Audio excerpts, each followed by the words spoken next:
जय जगन्नाथ साଙ୍ଗମାନେ ଆସି ଆମେ ପହଞ୍ଚିଗଲୁ ଧବଳେଶ୍ୱର ମନ୍ଦିର। ମାନେ ଆମ ଦର୍ଶନ କରିବାର ଥିଲା ବହୁତ ଦିନ ପୂର୍ବରୁ, କିନ୍ତୁ ଏବେ ଦର୍ଶନ କଲୁ କାହିଁକି ନା ଟିକେ ଲେଟ୍ ହେଇଗଲା, ଯେହେତୁ ପୁଅ ମୁଁ ପ୍ରେଗନେଣ୍ଟ ଥିଲି ସେଥିପାଇଁ।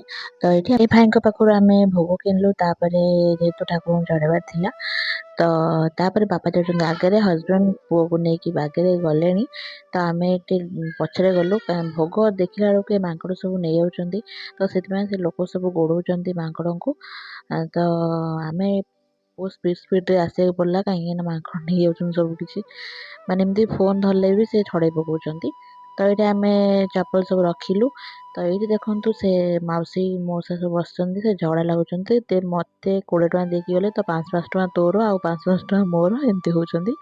ତ ଆମେ ଠାକୁର ଦର୍ଶନ କଲୁ, ତାପରେ ଆସିକି ଠାକୁର ଦର୍ଶନ କଲୁ ବହୁତ ବଢ଼ିଆ ସେ, କାହିଁକିନା ବହୁତ ଫାଙ୍କା ଥିଲା ଆଜି। ତ ଏଇଟା ହଉଛି ଝୁଲା ପୋଲ, ଏଇଟା ବନ୍ଦ ହେଇଯାଇଛି। ତ ଆମେ ଏଠି କିଛି ଭିଡ଼ିଓ କଲୁ। ରହିଲେ ଜୟ ଜଗନ୍ନାଥ, ଦେଖା ଗୋଟେ